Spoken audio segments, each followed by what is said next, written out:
Bonjour, je suis Shadia de Zen Harmonia, psycho-énergéticienne, et aujourd'hui je vais vous parler de la blessure d'injustice. Donc je vais aussi me présenter rapidement.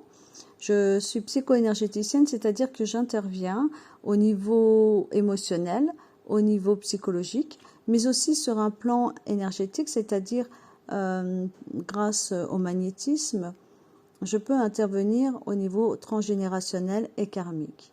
Il faut savoir qu'une blessure, c'est une blessure d'âme. Je fais référence bien sûr au livre de Lise Bourbeau, ces blessures qui nous empêchent d'être nous-mêmes. Et comme c'est une blessure d'âme que nous ramenons de vie en vie, elle peut être karmique. Et je peux agir sur ce plan. Je peux aussi agir sur un plan transgénérationnel parce que c'est une blessure qu'on vit de génération en génération. Bien souvent, la blessure que vous avez, elle a été portée par un de vos deux parents. Et puis, nous pouvons aussi travailler sur un plan émotionnel. Donc, à partir du moment qu'elle a été réactivée, cette blessure, c'est quand même bien de voir les comportements que l'on a mis en place pour se protéger, pour ne plus la ressentir.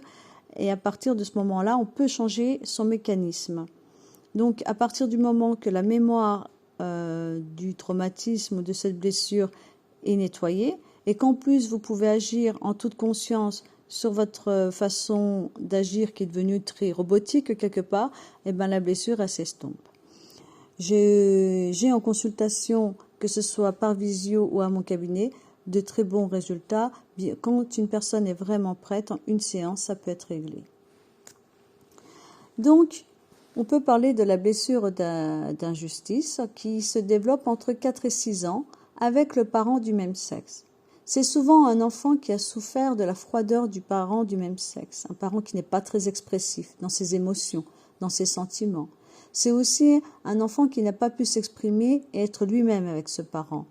Donc comment il a fait? Il a réagi en se coupant de sa sensibilité, de ses émotions, et il s'est imposé d'être parfait. Il a commencé à porter ce masque et il a bloqué ce qu'on appelle l'expression de son individualité, puisqu'il a pensé qu'en étant lui-même, il ne pouvait pas être aimé. Alors les 4 étapes qui nous conduisent à l'expression de nos blessures. Donc la première étape, ça veut dire on vient au monde, on est soi-même. La deuxième étape, on vit la douleur parce qu'on ne peut pas être nous-mêmes à différents âges et dans différents domaines. La troisième étape, on commence à faire des crises, on souffre de ne pas être nous-mêmes, on se révolte, on essaye tant bien que mal d'être nous-mêmes. Et puis la quatrième étape, on se résigne, on finit par être ce que les autres attendent que l'on soit pour être aimé. Et c'est là, et je le dis souvent, et c'est vous pensez que le monde est injuste, vous pensez que les autres ont été injustes envers vous, mais c'est quand même à cette quatrième étape où vous vous résignez que vous avez été injuste envers vous-même, parce que c'est à ce moment-là que vous avez cessé de vous aimer pour qui vous étiez et que vous avez commencé à porter ce masque pour être aimé. Donc c'est un amour qui a été recherché à l'extérieur et vous avez oublié de vous aimer à l'intérieur, de vous aimer vous-même. Alors bien sûr, on est enfant, on n'est pas responsable, on est dans des mouvements qu'on va dire inconscients. Mais c'est comme ça que fonctionne la psyché. Et c'est tant mieux pour l'ego mental qui, lui, va commencer à prendre tout le pouvoir et à contrôler justement vos décisions en usant de la peur de ne pas être aimé, de la peur de plein d'autres choses. Donc, on va reparler de la blessure vraiment d'injustice. Le masque porte celui qui a la blessure d'injustice, il est très rigide. Et sa plus grande peur, c'est la froideur. La froideur chez les autres, la froideur émotionnelle. Donc, Lise Bourbeau parle du corps physique. Moi, je ne m'étale pas trop sur les corps physiques, dans le sens où, selon la période de votre vie, vous pouvez très bien développer le corps qui correspond à la blessure d'injustice, et 2 ans après, parce que vous vivez la blessure d'abandon, vous pouvez avoir un autre corps. Il y a aussi ces blessures qui peuvent être portées au niveau professionnel. Par exemple, on peut souffrir de la blessure d'injustice quand on est au milieu professionnel, et puis quand on est dans son foyer, on porte le masque de celui qui a la blessure d'abandon. Ça va dépendre de qui réactive telle blessure. Mais puisque vous la vibrez, elle sera toujours à un moment ou à un autre réactivée. Vous savez, c'est comme un petit bouton sur lequel on peut appuyer. Quelle est l'attitude et le comportement de celui qui porte la blessure d'injustice? Donc, on l'appelle le rigide. C'est quelqu'un qui semble vivant, dynamique, et même quand il est fatigué. C'est un optimiste qui se montre toujours positif. Il admet rarement qu'il vit des problèmes. S'il admet un problème, il s'empressera de dire que ce n'est pas grave, qu'il est bien capable de s'en sortir seul. Il se contrôle pour être parfait et correspondre à l'idéal qu'il s'est fixé ou qu'il pense qu'on attend de lui. Il fait tout pour contrôler sa colère, celle dont il est conscient, ayant peur de perdre le contrôle. Il peut sembler contrôlant avec les autres quand sa propre perfection est remise en cause et qu'il se défend. Malgré le fait qu'il veut que tout soit parfait et juste, il est souvent le premier à exagérer un fait ou une accusation. Il est inconscient du fait qu'il peut être injuste envers les autres et lui-même. Bien souvent, je le dis aussi, c'est qu'on reproche aux autres, ce que l'on reproche aux autres, on le fait aussi. Et nous, on ne s'en rend même pas compte parce que c'est vraiment inconscient. C'est dans notre façon d'agir. On est injuste, on ne s'en rend pas compte.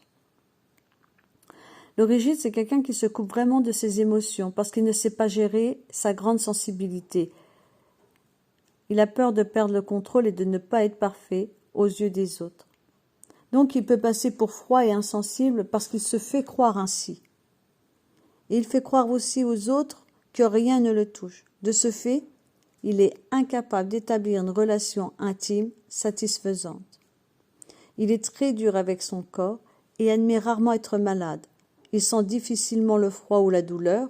Il se glorifie de ne pas avoir besoin de médicaments ou de médecins. Il se croit apprécié surtout pour ce qu'il fait et pour son apparence. Il est dans l'action tant que tout n'est pas terminé et parfait. Et avant de se faire plaisir, il doit le mériter en ayant bien travaillé. Il s'en demande beaucoup et ne respecte pas ses limites. Il accepte de ce fait difficilement les paresseux. Il est spécialiste en autosabotage quand cela commence à aller trop bien pour lui. Tout doit être juste, justifié et justifiable. Quand il est pris à défaut, il se justifie immédiatement. Il peut mentir pour se justifier et par crainte d'être pris en défaut, il prépare ses justifications. Il ne peut s'empêcher d'interrompre quelqu'un qui n'a pas été juste dans ses propos.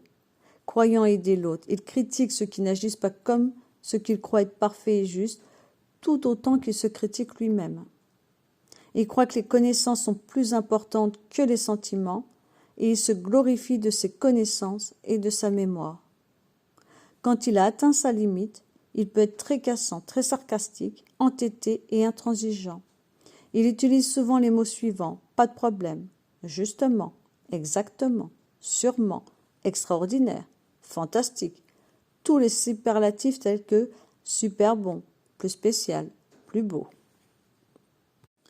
Il se peut que vous ne vous reconnaissiez pas dans toutes les caractéristiques, mais il est possible aussi que vous vous reconnaissiez dans une bonne partie des caractéristiques. Donc la croyance, la pensée de ceux qui ont la blessure d'injustice, qui portent le masque du rigide, c'est qu'il doit performer et être le meilleur pour qu'on soit fier de lui. Il pense qu'il est aimé pour ce qu'il fait et non pour ce qu'il est. Il trouve cela injuste que les autres en aient plus ou moins que lui. Il doit rendre ce qui a été donné et s'assurer que cela sera équivalent. Il doit vraiment le mériter pour se payer du bon temps. Il préfère se taire que dire des choses qu'il pourrait regretter. Et il n'y a pas assez de temps pour tout faire à son goût. Et ne rien faire, c'est la paresse, forcément, puisqu'il est aimé pour ce qu'il fait. Il vaut mieux réfléchir que d'être spontané. Je n'ai besoin de personne, je me débrouille très bien seul. S'il le fait lui-même, ce sera mieux fait. Et ce sont les connaissances et non les sentiments qui aident à réussir dans la vie. Ces sentiments et ces peurs, à celui qui porte la blessure d'injustice, il a l'impression qu'on lui en demande toujours plus. Et il ne se sent pas correct quand on critique son travail ou son comportement. Et il se sent très mal quand on rit de ce qu'il dit ou de ce qu'il fait. Et il se sent en colère lorsqu'il y a de l'injustice. Il va voir de l'injustice partout. Il se sent coupable de s'arrêter quand tout n'est pas fait. Il se sent inconfortable avec les gens émotifs et exubérants, forcément puisque lui ne montre pas ses sentiments. Quand les gens montrent leurs sentiments, il ne sait pas quoi faire avec. Et pire encore, il pourrait réveiller ses propres émotions qu'il a fait taire depuis très longtemps. Donc il a peur d'être injuste. Il a peur de se tromper. Il a peur d'être jalousé et envié. Il a peur d'être critiqué, de déplaire. Il a peur de trop en dire, de déborder, de ne pas être clair. Il a peur de perdre le contrôle. Il a peur de passer pour un exigeant, un profiteur. Et il a peur de se faire juger par les gens plus instruits que lui. C'est quelqu'un qui est vraiment dans une perfection. Tout ce qu'il fait, tout ce qu'il pense, c'est pour être parfait. Parfait aux yeux des autres. Et il n'y a rien de pire pour quelqu'un qui porte la blessure d'injustice, c'est d'avoir fait des choses en pensant que c'était parfait pour la personne avec qui il vit ou pour qui il le fait, et puis que la personne lui dit « mais non, moi ça me plaît pas, j'aurais pas fait ça comme ça ». Pas parce que ce qu'il a fait n'était pas bien, mais parce qu'il a fait ne convient pas à la personne. Sauf que lui, il va le prendre, c'est comme si on allait attaquer sa perfection. C'est comme si on allait attaquer son savoir-faire. Et donc il se sent, et là la blessure elle est réactivée, et là il se sent nul et il repart vraiment dans des émotions inconfortables. Donc quelle est la réaction quand sa blessure est vraiment activée? Alors il y a quelque chose chez lui aussi, c'est qu'il intervient, il interrompt l'autre quand ce qui est dit n'est pas juste. Dès qu'il n'y a pas une vérité, dès qu'il sent que c'est pas vrai, que c'est pas vrai, que c'est pas juste, il coupe la parole, il rétablit une justesse. Chaque case, tout est dans une case. Il a de la difficulté à demander de l'aide parce que pour lui tout va bien, ça va s'arranger, il contrôle. Il est dur avec son corps, il ne respecte pas ses limites et il s'en demande toujours beaucoup. Il se compare à ceux qu'il considère mieux que lui et du coup il s'en veut de ne pas y arriver. Il a de la difficulté à s'arrêter et à ne rien faire, c'est impossible, sinon il est paresseux. C'est aussi quelqu'un qui peut parler d'un ton sec et raide. Il ne se rend pas compte.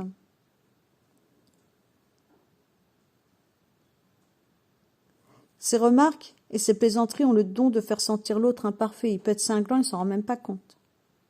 Et c'est quelqu'un qui se justifie beaucoup.